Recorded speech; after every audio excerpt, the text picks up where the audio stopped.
Matt, we always love it when we get a sprinkle of stardust at the snooker events. Spurs and Ireland international footballer. And your first time, Yeah. what have you made of the whole Ali Pali cauldron?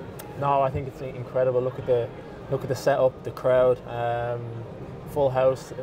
The excitement is there. Obviously, when Ronnie's playing, the best to ever do it. So it's obviously a privilege to come and watch someone at their profession be the best ever. Yeah, I'm very happy to be here. How long have you been a fan of snooker?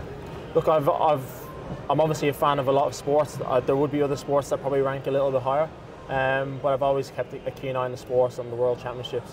Obviously, Ken Doherty is an Irishman with the same name, no relation, but obviously him being Irish, I was always drawn to snooker from him. And you would have been very young at the time when Ken won in '97, but presumably you've watched it back on reruns and so on. I have seen it back. I didn't watch it live. I'll admit I was 5 years old at the time. We'll let you off. I'll have to ask my dad. Maybe he's seen it. But look, we all know about Ken and his expertise at snooker. And do you play much? Have you got a table at home? No, I don't have a table at home. My friend who's with me here, George, we tried to play as much as possible.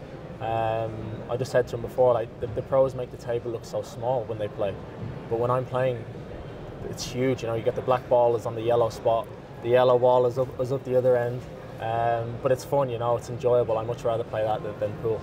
And have you, like, because I'm sure your eye-ball coordination will be phenomenal. Can you let us in on what your top break is? Oh no, I don't want to have to lie. And George is smiling at me off camera. Put him behind me. No, I don't have a top break. It'd be like 20 or something like that, right. or a high teen. I'm too embarrassed to even say. But I wonder when you retire and you've got more time and you're under less pressure in your sporting career, snooker might be something that you give a little bit more time to if you get into it. Oh, absolutely. I think if I could find the space, if the kids would allow me to maybe knock down a playroom and put a snooker table in there, I would actually love to have a snooker table in there. And I guess it's one of those things, a bit like darts, the more you kind of play it, the more you practice, like many things, you start to pick up a little bit better. But I know the skill level of these snooker players, the way they control the cue ball, is one of the most skillful things you can see. One of the things I love talking to elite sportsmen and women about is the contrasts of pressure. Yeah. So you guys operate under a microscope in the Premier League. It's a different type of pressure here because it's on the individual rather than the team. Does that impress you, how the best players are able to cope under that microscope? Absolutely does. The thing with team sport is you can make a mistake. You may get punished in the Premier League, but you've got people who might be able to bail you out.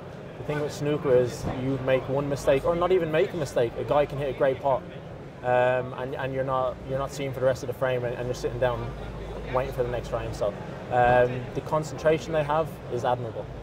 And we're watching unequivocally the greatest of all time. I mean, we already knew that with Ronnie before he won the 7th, but a few of the statisticians said, well, he has to match Hendry at the Crucible, and he's done that. Who do you think in football would be comparable to Ronnie? Do you think we're looking at the snooker equivalent of Messi? Absolutely. I don't think there's any question. I know Stephen Hendry has won more world titles, but I think he even says that Ronnie is the best of all time. I don't think you hear Ronaldo saying Messi is the best. So for me, he would be comparable to Messi, and maybe Stephen would be Ronaldo. Two of the best ever. A great analogy. And if you manage to get a few days off and you've got the time, now that you've done one instalment of the Triple Crown, we've got to get you to the Crucible. I think you would love it's totally different, but I think you would love it. I think you'd really enjoy coming to the World Championship. Yeah, I know we've spoken briefly about it already, and it is something that I think when I get the time, I would love to do. Can't remember exactly what dates they are. Mid-April to the very early stages of May. Yeah, so it's not great time season-wise.